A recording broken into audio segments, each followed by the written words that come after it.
दोस्तों एक प्रश्न देखते हैं कि कहा गया है त्रिभुज ए बी सी की समान भुजाएं ए बी तथा ए सी के मध्यबिंदु क्रमशः ई और एफ हैं, तब दर्शाइए कि बी एफ बराबर सी ए।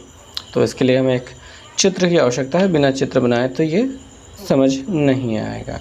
तो एक त्रिभुज बना लेते हैं जिसका नाम हम ए बी सी रखेंगे। ए बी सी हमने रख दिया। अब इसकी ए बी और ए सी बराबर भुजाएं हैं, यानी ये दोनों बराबर हैं। अब कह रहे हैं कि समान भुजाएं ए बी तथा ए सी के मध्य बिंदु, जो समान भुजाएं हैं वो ए बी और ए सी हैं, और इसका जो मध्य बिंदु है, मध्य बिंदु मतलब ये हो गया और ये हो गया। ए बी और ए सी, ठीक है, के मध्य बिंदु क्रमशः ई और एफ, यानी ए बी का ई होगा और ए सी का एफ होगा, ये मध्य बिंदु हैं। ठीक, तो अब हमको दर्शाना है कि बी एफ, यानी इसको हमको मिला देना होगा। मिला दिया हमने। सी ई, यानी कि ये वाली बात हो रही है, ठीक है, मिला दिया हमने। तो ये दोनों बराबर हैं, ऐसा हमें सिद्ध करना है। तो सबसे पहले तो हमें लिखना होगा कि दिया है। दिया है, क्या क्या दिया है?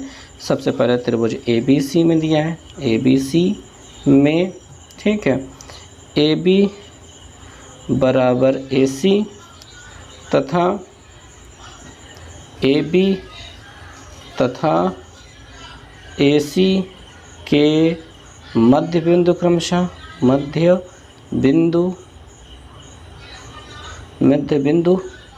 क्रमशः ई तथा एफ हैं। ये हमको दिया गया है। सिद्ध करना है, सिद्ध करना है। क्या सिद्ध करना है? कि बी एफ बराबर सी ई, ये बराबर हैं। तो हमने इसमें लाइन को मिलाया है, तो हमने क्या की है? रचना की है। क्या रचना की है? कि बी एफ तथा सी ई को मिलाया। क्या मिलाया? मिलाया।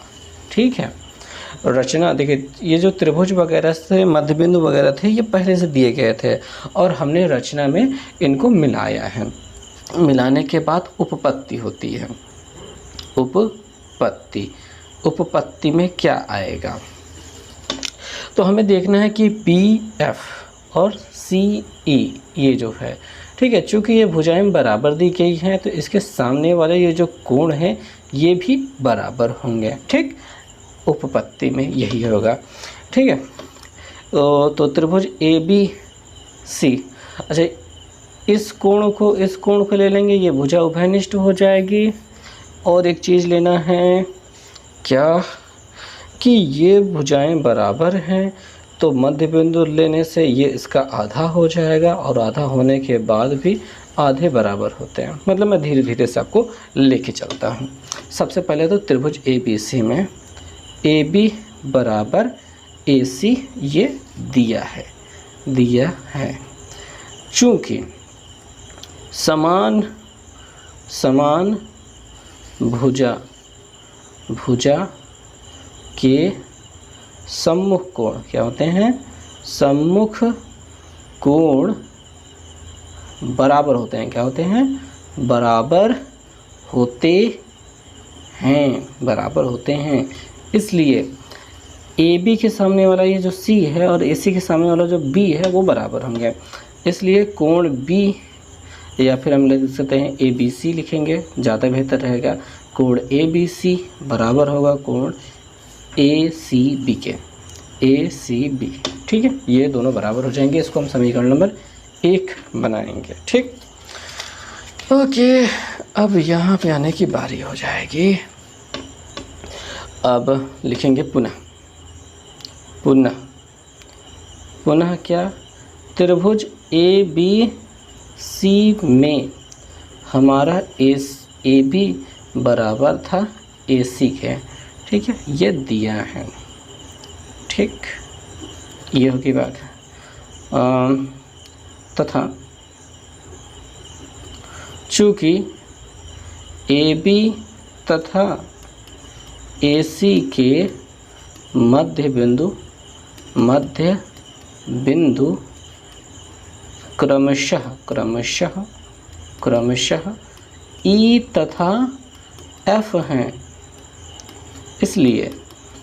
इसलिए ये जो ए बी और ए सी बराबर थे तो उनका आधा हिस्सा भी बराबर होगा।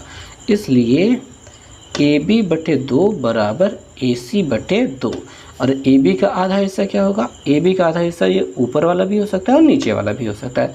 हमें कौन सा लेना है ये अपनी इच्छा के अनुसार हम निर्धारित करते हैं।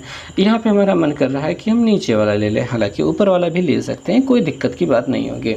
ठीक, तो फिलहाल हम नीचे वाला ले रहे हैं। ई बी बराबर एफ सी। ठीक है, ई बी और एफ सी को बराबर ले लिया, इसको समीकरण नंबर हम 2 लिख देंगे। अब चूंकि हमने नीचे वाला लिया है तो हमको इस त्रिभुज को लेना होगा और इस त्रिभुज को लेना होगा। अब त्रिभुज यहाँ पर लिख देते हैं बी ई सी तथा त्रिभुज बी ई सी हो गया तो सी एफ बी में क्या, इन दोनों में क्या हो जाएगा? सबसे पहले तो कह देंगे बी सी बराबर सी बी। ये उभयनिष्ठ है। क्या है? उभयनिष्ठ किसे कहते हैं? जो दोनों में होता है। ठीक, ये वाली लाइन इस त्रिभुज में भी है, इस त्रिभुज में भी है। ठीक है, ये चीज़ हो गई। अब दूसरा, यहाँ पे जो हमने कोण बराबर किए थे, ठीक है, इस वाले त्रिभुज में कोण है ए बी सी। कोण ए बी सी बराबर कोण ए सी बी, और ये हमें समीकरण 1 से प्राप्त हो रहा है। ठीक, और ई बी और एफ सी बराबर है ई बी बराबर एफ सी, और ये हमें कैसे प्राप्त हो रहा है? समीकरण 2 से यह प्राप्त हो रहा है। जब 3 चीज़ें बराबर हो जाए किसी त्रिभुज में, ठीक है, 2 भुजा 1 कोण, तो भुजा कोण भुजा, ठीक है, भुजा कोण भुजा सर्वांग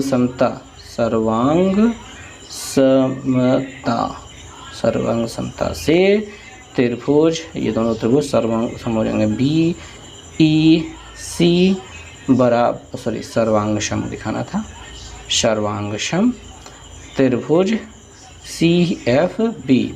अब लिखेंगे सी पी सी टी द्वारा। सी पी सी टी क्या होता है? सर्वांगसम भुजाओं के, सर्वांगसम त्रिभुजों के संगत भाग बराबर होते हैं, इसी को सी पी सी टी कहा जाता है। तो यहाँ पे हमको क्या चाहिए था? बी एफ, तो हमें क्या दिखाई दे रहा है? बी एफ और सी ई बराबर दिखाई दे रहा है, बी एफ सी ई, बी एफ बराबर सी ई, ये हमको चाहिए था। और लिख देंगे नीचे इति सिद्धम। तो आई थिंक ये समझ में आ गया होगा इस प्रश्न को किस प्रकार से करना है। ओके, चलिए इस वीडियो में बस इतना ही। देखने के लिए बहुत बहुत धन्यवाद।